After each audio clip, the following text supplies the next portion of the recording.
ടർബോയുടെ വമ്പൻ വിജയത്തിന് ശേഷം മെഗാസ്റ്റാർ മമ്മൂട്ടി അഭിനയിക്കുന്ന പുതിയ ചിത്രത്തിന്റെ ഷൂട്ട് ഇന്ന് നാഗർകോവിലിൽ ആരംഭിച്ചു.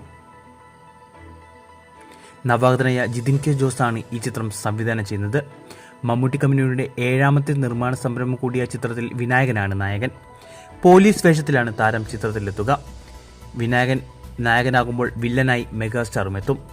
റോഷാക്കിലും ഭ്രമയുഗത്തിലും നെഗറ്റീവ് ഷെയ്ഡുള്ള കഥാപാത്രങ്ങളെ അവതരിപ്പിച്ച് ഞെട്ടിച്ച മെഗാസ്റ്റാറിന്റെ മറ്റൊരു കിടിലൻ വില്ലൻ വേഷം തന്നെയാവും ഈ ചിത്രത്തിലേത്. നേരത്തെ പൃഥ്വിരാജ്, ജോജു ജോർജ്, ബിജു മേനോൻ തുടങ്ങിയവരെല്ലാം ഈ സിനിമയിൽ നായകനായി അണിയർ പ്രവർത്തകർ പരിഗണിച്ചിരുന്നെങ്കിലും അവരെല്ലാം മറ്റ് പല ചിത്രങ്ങളുടെയും തിരക്കുമൂലം ഒഴിവാക്കുകയായിരുന്നു. മാത്രമല്ല, വില്ലനായി എത്തുന്നത് മമ്മൂട്ടി കൂടിയായതിനാൽ നായകനാകാൻ ആരും ഒന്ന് ഭയക്കും. ഏകദേശം 1 മാസത്തോളമുള്ള ഷൂട്ട് മാത്രമേ ഈ ചിത്രത്തിൽ മമ്മൂക്കയ്ക്കുള്ളൂ.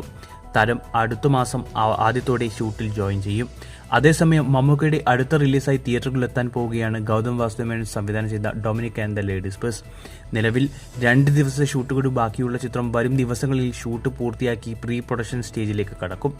ചിത്രത്തിന്റെ ടീസറും ട്രെയിലറുമെല്ലാം വൈകാതെ അണിയർ പ്രവർത്തകർ പുറത്തുവിടും.